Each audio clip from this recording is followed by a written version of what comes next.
Hello and welcome back to another reaction. In this occasion, Kimetsu no Yaiba Demon Slayer, episode 17. Yes, last time we got the end of one of the spider demons, the one that was controlling the other demon slayers, and was attacking their friends with their friends. So yes, it was extremely creepy. It was terrifying because you knew that they weren't be able to kill them or to attack them, and they didn't have that option. The ones that were controlled didn't have the option of stopping themselves. They were very hurt and they were killed in an instant. I guess at least that's good. They didn't suffer, but actually they suffer a lot longer while they were under the commands of this demon. But again, in the last minute, in the last moments of the life of these demons, the main ones, or the majority of the main ones, reveal a very sad story, reveal something deeper within them. And in this case, we didn't see who she was before she became a demon, at least not as much as the Hands demon. But we saw that she was still suffering. That doesn't justify what she did, and yes, it was absolutely necessary to stop her, in the case by cutting her head off. But I love the fact that how Tanjiro changed his way. He was going to cut her head off in the most violent way, but he changed in mid-air and he gave her a gentler death. I don't know how, obviously it's, I guess, Demon Slayer magic, let's say. Yeah, just as The Simpsons said, if you do not understand anything, a wizard did it, or magic in this case did it. So that's how I'm going to explain the difference between those two attacks. Magic. But yeah, it's interesting, and again, something that I saw in the last episode. Tanjiro is special between the Demon Slayers, alongside with Inosuke. I think it's Inosuke, and oh god, I forgot his name. I always forget his name. Zenitsu, yeah, that's his name. I have to look it up because I always forget his name. I don't know why it's wrong, what is wrong with me, but yeah, sure, whatever. So these three are, I guess, is special because they have more power than the rest. And obviously, I don't even have to mention the little sister because, come on, she's a demon. She's a very special demon, obviously, because she doesn't eat human flesh. She doesn't need to consume human flesh. But yes, these three are special because even among those Demon Slayer, they are saying, oh, he's strong. How the hell is he this strong? So I guess that's why they are capable of surviving when any other from solo ranking will die, as we saw in this episode. I don't know if we still have one survivor, because yeah, there was one that was still fighting, trying to stop the others, so Inosuke and Tanjiro could run away and save, or try to cut the demons, the main demon. So I don't know. I don't know if he survives. Hopefully he has. But yes, a very exciting last episode, and I cannot wait to enter the next one. So before going to the episode, let me just quickly remind you that if you enjoy the content of the channel, please consider a subscription and turn on notifications. If you enjoyed the video, please give me a thumbs up and leave a comment so I know what you think about my reaction, the episode, or the commentary once you see it. Remember that in the description we got the Twitter, my Twitter if you want to follow me, the reaction because YouTube doesn't like reactions, and of course my Patreon in case you want to see the uncut reaction of this episode, and a lot more. Anyway, yes, without further ado, let's cut this presentation short and watch the episode, shall we?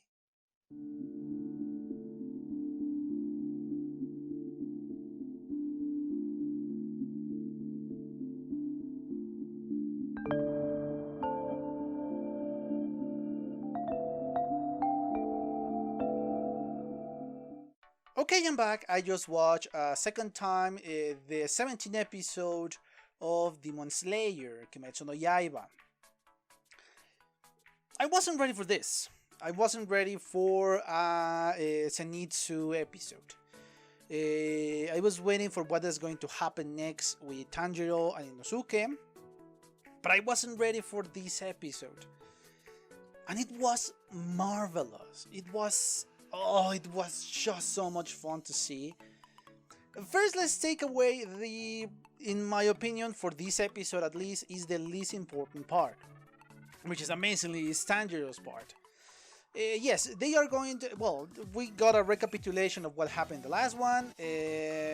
We saw that how Tanjiro defeated this first spider demon, and he felt the terror and despair, I think it was, from this demon, that he was willing to die. She was willing to die. After that, obviously, we got Zenitsu, but in the end, we got Tanjiro and Inosuke fighting against Father, which is basically... I honestly thought he was going to have just a human face, just like the other 3 demons. Well, 4, I guess. Technically, he has a human face. This guy, I mean. Yeah, technically, he has a human head. But anyway, that's besides the point.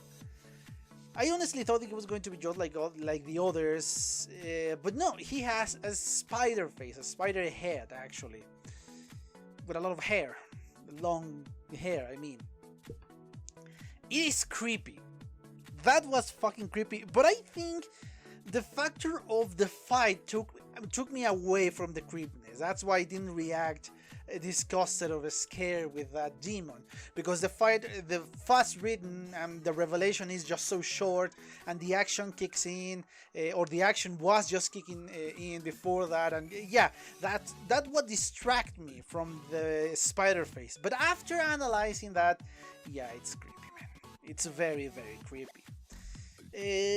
But yes, that was basically the episode for Tanjiro and Inosuke. It was kind of funny, a very relaxing at a certain point, and then the fight with Father.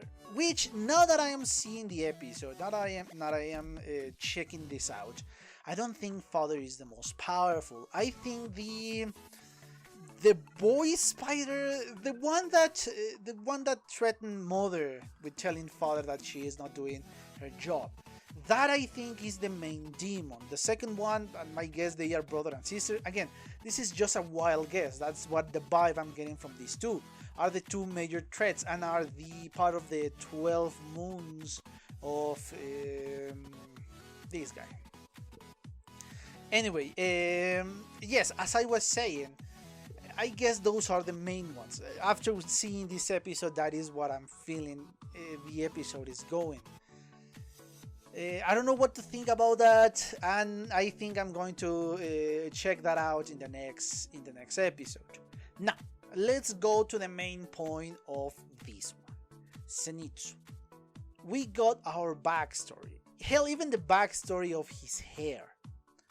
That thanks to a lightning strike, his hair become, well, blonde. That is not how it works. But this is an anime, it's a good explanation as any other. That's fine. It's fine by me, honestly. It doesn't bother me that much. And it was funny. And obviously we get to see that Zenitsu is always like that. He's always kind of a coward, kind of running away from responsibilities, running away from anything that he cannot master within a small period of time. He just gives up and believes himself completely useless. He believes that he is useless. But we know otherwise. We know that when he lost consciousness, he becomes such a badass, and that is something that we saw in this episode. But before going to that, I like that aspect of Zenitsu. That hell, even everybody is making fun of him. Well, everybody, kind of Tanjiro understand that he is different. Tanjiro sees him in a different light, and I like that. Inosuke, yeah, he was a dickhead back then. He has improved a lot, and I understand, or kind of understand, why he is the way he is. So yes, it's another business, and I like this dynamic that the three have. But anyway, as I was saying,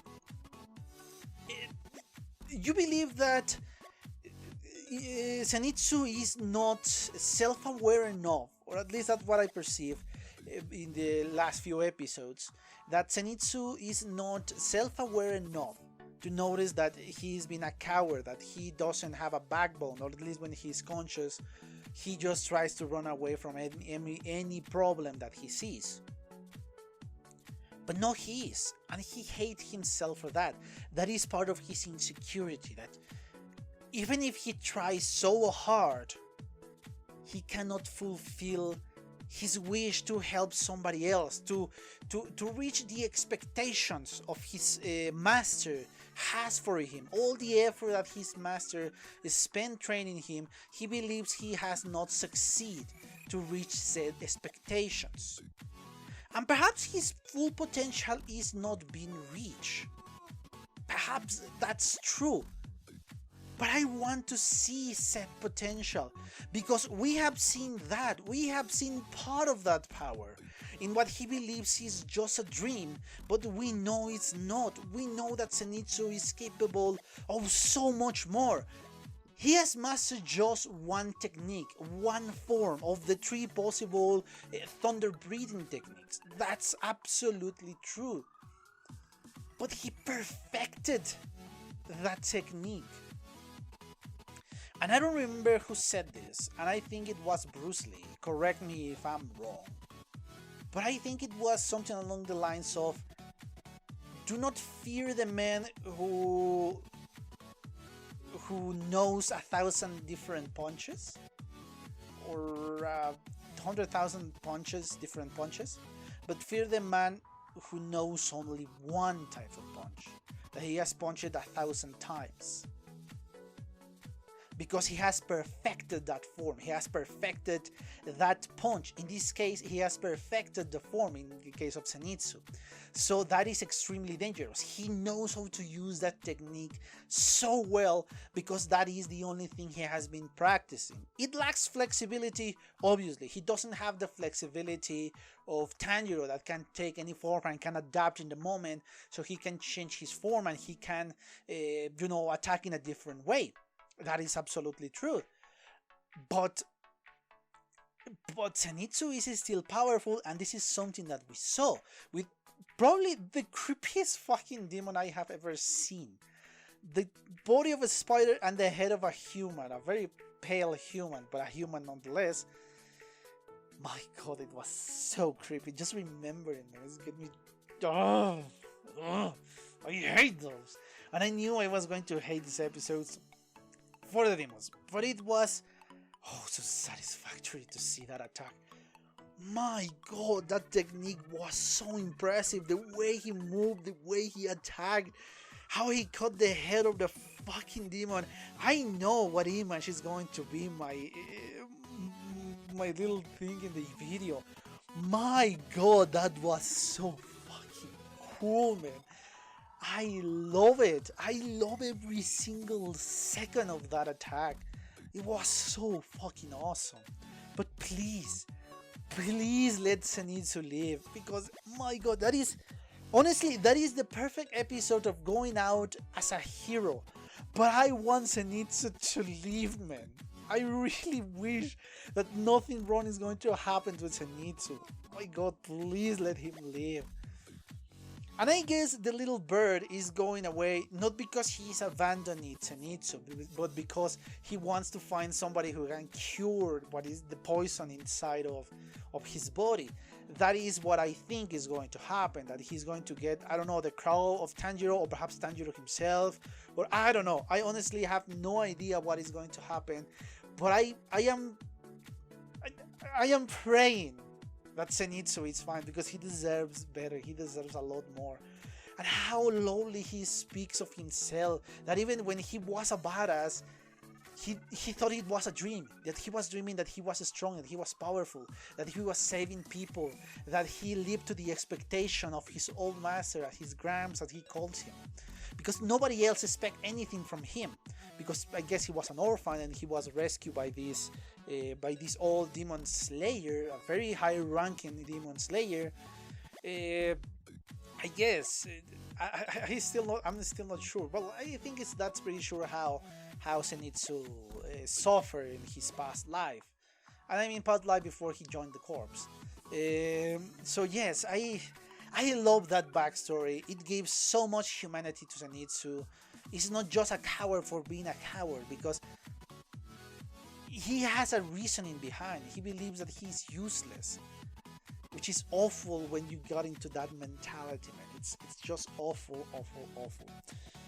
But yes, I love this episode, but hopefully we're going to see a recovered Zenitsu. Hopefully we're going to see that. And obviously the extra part, the preview, it's a very fun one, and that gives me hope that we're still seeing Zenitsu in the outro, and he was the main protagonist of the outro, well, the preview in this case.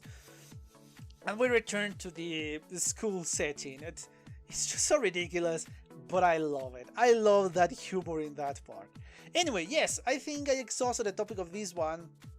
I hope you enjoy it, and let me just quickly remind you that please subscribe, please give me a thumbs up if you enjoyed the video, and please leave a comment so I know what you think about my reaction, the episode, or the commentary. Remember that in the description we got the link to my Twitter. If you want to follow me, is there.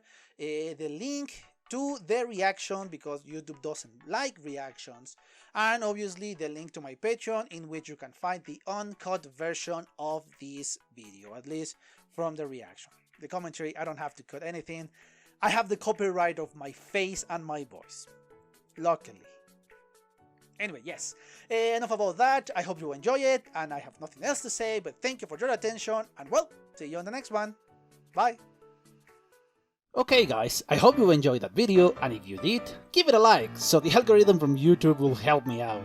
And check my other videos, share them, and also why not subscribe to my channel and join this community. And as always, I want to thank you for your attention, your likes, and even your dislikes, your comments, which is something I always look forward to read. And yeah, once more, thanks, and see you on the next one.